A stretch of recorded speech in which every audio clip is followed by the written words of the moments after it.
வணக்கம் நண்பர்களே. அடையாளம் தெரியாத மர்ம நபர்களோட வேட்டை பங்களாதேஷ்ல தொடர்ந்துகிட்டு தான் இருக்கு. இத அழகா இந்தியாவுக்கு எதிராக பயன்படுத்தணும் அப்படின்னு பங்களாதேஷ்ல இருக்கிற ஒரு சில அமைப்புகளும் பாகிஸ்தானும் இப்ப ரொம்ப ஆர்வம் காட்ட ஆரம்பிச்சிட்டாங்க. சோ பங்களாதேஷ்க்கும் இந்தியாவுக்குமான இந்த புகைச்சல் இன்னும் அதிகமா இருக்கு. சோ நம்மளோட ஃபோர்ஸ் எப்படி இப்ப ப்ரிப்பேர்ட்னஸ்ல இருக்காங்க, அது மட்டும் இல்லாம இந்த நேரத்தை பயன்படுத்தி பாகிஸ்தான் என்ன எல்லையில திட்டம் வச்சிருக்காங்க அப்படின்னு எல்லாமே இந்த வீடியோல பார்க்க போறோம். முடிஞ்ச அளவுக்கு ஸ்கிப் பண்ணாம வீடியோ பாருங்க. நண்பர்கள் சேனலுக்கு புதுசா வந்தீங்கன்னா சப்ஸ்கிரைப் பண்ணி உங்களோட ஆதரவுகளை கொடுங்க. சோ நம்ம ஃபர்ஸ்ட் பார்க்க போற விஷயம் என்ன அப்படின்னு பாத்தீங்கன்னா, இப்ப எல்ஓசில line of actual control Pakistan border ஓட்டின மாதிரி இப்ப பாகிஸ்தான் அவசரமா நல்லா தெரிஞ்சிருக்கு ஆபரேஷன் சிந்தூர் 2.0 மறுபடியும் ஆரம்பிக்கிறதுக்கான வாய்ப்புகள் இந்தியா நிறைய திட்டம் வச்சிருக்காங்க. சோ இதனால வேகமா இப்ப ஆன்டி ட்ரோன்ஸ் வாங்கி டிப்ளாய் பண்ற வேலைகளை இன்னைக்கு தொடங்கி இருக்காங்க. சோ என்ன நீங்க கேட்டாலும் சரி, எங்ககிட்ட காசுனாலும் இந்த இடத்தை எடுத்துக்கோங்க, அந்த இடத்தை எடுத்துக்கோங்கன்னு இன்னைக்கு பாகிஸ்தான் ராணுவம் முழு வீச்சுல பங்கு போட்டு வித்து எப்படியாவது சைனா கிட்ட இருந்து துருக்கி கிட்ட இருந்து ஃபாஸ்ட் ட்ராக் ப்ரொக்யூர்மெண்ட் மூலமா இப்ப ட்ரோன்ஸ் ஆன்டி ட்ரோன் சிஸ்டம் வாங்கிட்டு இருக்காங்க அப்படின்ற செய்திகள் வந்திருக்கு. இதுலயும் குறிப்பா பாத்தீங்கன்னா ராவல்கோட், அதுக்கப்புறம் கோட்லி, அதுக்கப்புறம் பிம்பர், இந்த 3 இடத்துல 8 பிரிகேட அங்க கட்டமைச்சு ஆன்டி ட்ரோன்ஸ் யூனிட்டை வச்சிருக்காங்க. 35 ஆன்டி ட்ரோன் யூனிட் அமைச்சிருக்காங்க அப்படின்ற விஷயங்கள் வெளியில வர தொடங்கி இருக்கு. சோ இதுல சைனாவோட ட்ரோன்ஸும் துருக்கியோட ட்ரோன்ஸும் தான் அதிகமா இருக்கு அப்படின்ற ஒரு காரணங்களால இந்தியா பெருசா பயப்பட தேவையில்லை அப்படின்றதா எனக்கு தோணுது. ஏன்னா நம்ம ஏற்கனவே பார்த்தோம், சீன ட்ரோன்கள் பெரும்பாலும் வேலையே செய்யாம பழுதடைந்து கிடைக்குது அப்படின்றதெல்லாம் நம்ம பார்த்துட்டு இருந்தோம். துருக்கி ட்ரோன்ஸ் அவங்க இன்னமும் வேர்ல்டுல அதுதான் டாப் நினைச்சிட்டு இருந்தாங்க. அதை எப்படி நம்ம தடுத்தோம் அப்படின்றதும் நம்ம ஆபரேஷன் சிந்தூர் ஃபர்ஸ்ட் வெர்ஷன்ல பார்த்தோம். சோ இதனால பெருசா ஆன்டி ட்ரோன் சிஸ்டம் வாங்கி தடுத்துடலாம் அப்படின்னு பாகிஸ்தான் நினைச்சாலும் அது பெருசா நிறைவேறாது அப்படின்றத நம்ம பார்க்கணும். ஆனா இந்த பக்கம் பங்களாதேஷ் பக்கம் வருவோம். இப்ப சமீபத்துல ஹை ப்ரொஃபைல் அட்டாக்ஸ் நடந்துகிட்டு இருக்கு. சோ நம்ம ஏற்கனவே பார்த்தோம், இந்த ஷரீஃப் ஒஸ்மா ஹாடி அப்படின்றவன் சமீபத்துல இந்த ஸ்டூடெண்ட்ஸ் அமைப்போட முக்கியமான தலைவர். இன்னைக்கு கிட்டத்தட்ட முகமது யூனிஸே அவங்களோட ஃபியூனரல்ல கலந்துகிட்டு ஒரு தேச உணர்வை தூண்டுற மாதிரி, அதாவது மக்களிடையே இந்தியாவுக்கு எதிராக ஒரு விஷயங்களை தூண்டுற மாதிரி அங்க சிறப்பா செஞ்சுட்டு ஆரம்பிச்சு விட்டு போயிருக்காரு. ஆனா இது இன்னும் மிகப்பெரிய லெவல்ல கொழுந்து விட்டு எரிஞ்சிட்டு இருக்கு. சோ மோட்டார் பைக்ல மர்ம நபர்கள் ஹாடியை சுட்டதுல கிட்டத்தட்ட யாரும் எதிர்பார்க்கல. ஒரு வாரம் கழிச்சு உயிர் பிரிஞ்சிருக்கு. அந்த ஒரு வாரத்துல என்னென்ன ப்ரிப்பரேஷன் இந்தியாவுக்கு எதிராக எடுத்துட்டு வரணுமோ அத்தனை ப்ரிப்பரேஷன் டைம் எடுத்து அழகா செஞ்சிருக்காங்க. இதுல மைனாரிட்டிஸ், குறிப்பா மைனாரிட்டி இந்துக்கள் அந்த மிகப்பெரிய லெவல்ல தாக்குதலுக்கு உட்பட்டிருக்காங்கன்றத நம்ம ஏற்கனவே பார்த்தோம், திப்பு தாஸுக்கு நடந்த நிலைமைகளை பத்தி. சோ இது மட்டும் இல்ல, இப்ப இன்னும் நாங்க கிரேட்டர் பங்களாதேஷா மாத்த போறோம், பெருசா இன்னும் ஆக்க போறோம். ஏன்னா அவர் இறக்கிறதுக்கு ஒரு சில மணி நேரத்துக்கு முன்னாடி தான் போஸ்ட் போட்டிருந்தாரு. பங்களாதேஷ் முழு 7 சிஸ்டர் நார்த் ஈஸ்ட் பகுதிகள், இந்தியாவோட நார்த் ஈஸ்ட் பகுதிகளும் பங்களாதேஷ்க்கு சொந்தம்ன்ற மாதிரி ஒரு புகைப்படம் போட்ட உடனே இந்த சம்பவம் நடந்திருக்கு அப்படின்றதுனாலதான் இப்ப மர்ம நபர்களோட வேட்டை நடந்துகிட்டு இருக்குன்னு சொல்றாங்க. சோ இது ஒண்ணுன்னா, இப்ப டிசம்பர் 22ஆம் தேதி, இது 12ஆம் தேதி நடந்த சம்பவம். ஆனா டிசம்பர் 22ஆம் தேதி மொட்லப் சிக்கந்தர் அப்படின்னு 42 வயசான ஸ்டூடெண்ட்ஸ் விங் தலைவர், அவரும் இந்த நேஷனல் சிட்டிசன் பார்ட்டி NCP மிகப்பெரிய லெவல்ல பார்ட்டிசிபேட் பண்ணி இந்த ஸ்டூடெண்ட்ஸ் ப்ரொடெஸ்ட பெரிய லெவல்ல ஷேக் ஹசீனாக்கு எதிராக திருப்பி விட்ட ஸ்டூடெண்ட்ஸ் விங்கும் இவன் தான். சோ இதுல இப்ப என்ன சொல்றாங்கன்னா, 22ஆம் தேதி அதே ஹெட்ஷாட் நடந்திருக்கு.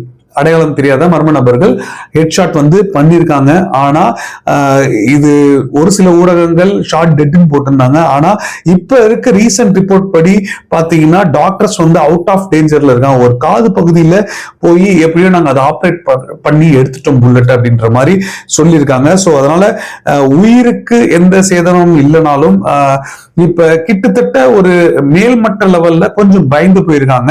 ஆனா இன்னொரு பக்கம் இதை மீட் பண்றதுக்கு, அதாவது பாத்தியா இது இந்தியா தான் செய்யறாங்க, இதை இந்தியா தான் செயல்படுத்துறாங்கன்னு ஒரு மிகப்பெரிய லெவல்ல இதை வந்து இந்தியாவுக்கு எதிராக கட்டமைச்சு இதுக்கான வேலைகளை வந்து ஒரு பக்கம் பண்ணிக்கிட்டு இருக்காங்க அப்படின்றதான் நமக்கு தெளிவா தெரியுது. ஸோ இது எப்படி ஃபியூல் பண்றாங்க, இது எப்படி எடுத்துட்டு போறாங்கன்றதெல்லாம் ஒரு பக்கம் இருந்தாலும் இந்தியா வந்து பார்டர் செக்யூரிட்டியை வந்து அதிகப்படுத்திக்கிட்டு இருக்காங்க.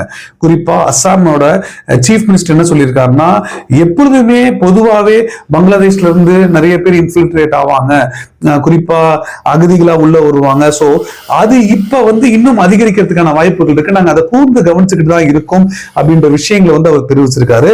சோ இது மட்டும் இல்ல, இப்ப சிக்னிபிகண்டா டிப்ளமேட்டிக் பிரச்சனையும் இஷ்யூவும் வந்து நடந்துகிட்டு இருக்கு. அது குறிப்பா பாத்தீங்கன்னா பங்களாதேஷ்ல இருக்க ஹை கமிஷன் வந்து தாக்கப்பட்டிருக்கு அப்படின்னு சொன்னாங்க. ஆனா உடனே பங்களாதேஷ்காரங்க வந்து என்ன சொன்னாங்கன்னா, இந்தியால இருக்கிற பங்களாதேஷ் தூதரகமும் தாக்கப்பட்டிருக்கு, அதனால இப்படின்னு இப்ப இருக்க இன்டீரியர் அரசாங்கமே சீப் பாலிடிக்ஸ் வந்து பண்ணிட்டு இருக்காங்க. சரி, இது ஒரு பக்கம் இருந்தாலும் இப்ப விசா சர்வீசஸ் வந்து இந்தியா டெம்பரரியா சஸ்பெண்ட் பண்ணிட்டோம் அப்படின்ற விஷயங்களை அறிவிச்சாங்க. உடனே நாங்களும் பண்றோம் அப்படின்னு என்ன பண்ணிருக்காங்க, பங்களாதேஷ் ஹை கமிஷன் வந்து அவங்களும் வந்து நாங்க டெம்பரரியா இந்தியால இருக்கிற விசா ப்ராசஸிங் எல்லாம் வந்து நாங்க ஸ்டாப் பண்றோம் அப்படின்னு அறிவிச்சிருக்காங்க. பங்களாதேஷ் இருக்க ஸ்டூடெண்ட் தான் இந்தியால வந்து படிக்கிறாங்க. சோ அங்க இருக்கிறவங்களுக்கு தான் வீசா அதிகமா தேவைப்படுது.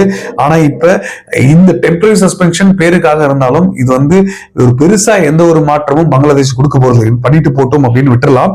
ஆனா அடுத்தது பாத்தீங்கன்னா, இப்ப குறிப்பா டிப்ளமேட்டிக் பிரசன்ஸை வந்து ஸ்கேல் பண்ணிக்கிட்டு இருக்கோம். முடிஞ்ச அளவுக்கு நாங்க வந்து இரு தரப்புல இருக்க பிரச்சனைகளை தீர்வு பார்க்கறதுக்கான வேலைகள் பண்ணிட்டு இருக்கோம்னு டோயிட் உசைன்றவர் வந்து இப்ப சொல்லியிருக்காரு, ஃபாரின் அஃபேர்ஸ் அட்வைசர்னு சொல்லியிருக்காரு. ஆனா பங்களாதேஷ்ல இருக்க முக்கியமான பொறுப்புல இருக்கிறவங்க வந்து ரிசைன் பண்ணிட்டாங்க. இந்த இந்தியாவுடனான பிரச்சனைகள்ல நாங்க தேவையில்லாம எங்களை வந்து அரசியலுக்குள்ள எடுக்காதீங்க அப்படின்னு ரிசைன் பண்ணியிருக்காங்கன்னு சொல்லப்படுது. ஸோ இதுவும் ஒரு முக்கியமான ஒரு தருணமா இருக்க போகுது. ஸோ டிப்ளமேட்டிக்கா இந்த ரெண்டு முக்கியமான விஷயங்கள் நடந்திருக்கு இந்தியா பங்களாதேஷ் இடையான பிரச்சனைகள்ல. இப்ப டிஃபென்ஸ் அண்ட் செக்யூரிட்டி டெவலப்மெண்ட்ல பார்த்தோம் அப்படின்னா, இப்ப இந்தியா வந்து ஒரு ஒப்பந்தங்கள் போட்டிருந்தாங்க பங்களாதேஷோட. சோ அந்த டீலை நாங்க திரும்பி பெறறோம், அதாவது அந்த கான்ட்ராக்டே நாங்க கேன்சல் பண்றோம்னு இப்ப பங்களாதேஷ் அதிரடி அறிவிச்சிருக்காங்க. இந்த கான்ட்ராக்ட் கேன்சல் பண்ணால ஒரு மிகப்பெரிய இழப்பு இந்தியாவுக்கு ஏற்படும் அப்படின்ற மாதிரி கேன்சல் பண்ணிருக்காங்க. 21 மில்லியன் கொண்ட இந்த டீல் 180 கோடிங்க ஒப்பந்தத்தை நாங்க கேன்சல் பண்றோம் அப்படின்னு பெருசா ஏதோ டிப்ளமேட்டிக்கா ஒரு பதிலடி கொடுக்குற மாதிரி பங்களாதேஷ் வந்து பண்ணிருக்காங்க. சோ இது வந்து இப்போதைக்கு ஸ்ட்ராட்டஜிக் ரிஃப்ட் வந்து ஏற்பட்டிருக்கு, அதை நம்ம மறுக்கவே முடியாது. நம்ம ஏற்கனவே சொல்லியிருக்கோம், 4-5 வருஷமா வீடியோ போட்டுட்டு இருக்கேன். பங்களாதேஷ்ல ஷேக் ஹசீனாவை தவிர வேற யாராவது கட்சி அங்க ஆட்சி அமைச்சாலே இந்தியாவுக்கு எதிராக நடக்கும். ஆனா ஷேக் ஹசீனாவை நாட்டை விட்டு அனுப்பிச்சு அங்க ஆட்சி நடக்குதுன்னா அப்ப இன்னும் எப்படி ஒரு மாற்றம் ஏற்படும் பாருங்க. அங்க இருக்கிற முக்கியமான அதிகாரிகள், முக்கியமான அதாவது 1971 ஃப்ரீடம்ல ஈடுபட்டவங்க வந்து கொஞ்சம் கொஞ்சமா சொல்றதுக்கு முயற்சி பண்றாங்க, நீங்க வந்து ஆட்சி மாற்றம் கொண்டு வரீங்கன்னு சொல்லிட்டு நம்மளோட இண்டிபெண்டன்ஸுக்காக உதவின இந்தியாவை நம்ம மறந்துடக்கூடாது, அதை மறந்துட்டு நம்ம செயல்படுத்திட்டு இருக்கோம். இந்தியாவுக்கு எதிரான வெறுப்புணர்வை வந்து அழகா புகுத்தி பாகிஸ்தான் வந்து புகுத்தி இந்த வேலைகளை வந்து பண்ணிட்டு இருக்காங்க. சோ இதை வந்து தெளிவா சொல்றாரு. 1971 நடந்த இண்டிபெண்டன்ஸுக்கு மறந்துட்டு நம்ம இன்னைக்கு செயல்பட்டு இருக்கோம்னு சொல்லியும் யாரும் கேட்கிற நிலைமையில இல்ல.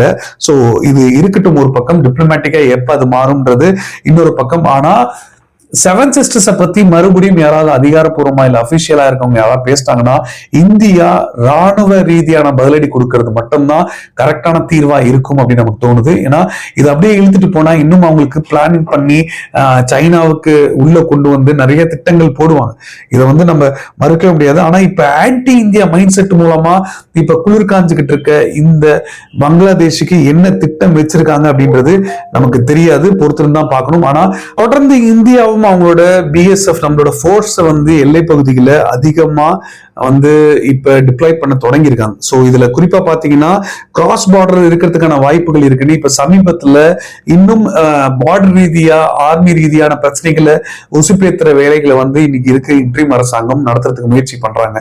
ஏன்னா அமைதியா வந்து இன்னைக்கு ஆர்மி வந்து இருக்காங்க, சொல்றதை கேட்டுட்டு கட்டுப்பட்டு இருக்காங்க அப்படின்ற ஒரு காரணங்கள்னால இப்ப ரொம்ப டென்ஸ் ஃபாக் இருக்க ஏரியால நம்ம இந்திய பிஎஸ்எஃப் கான்ஸ்டபிள் வந்து அங்க அப்படியே அந்த ரோமிங் பண்ணும்போது அப்படியே பங்களாதேஷ் பார்டர் பக்கம் போயிட்டாராம்.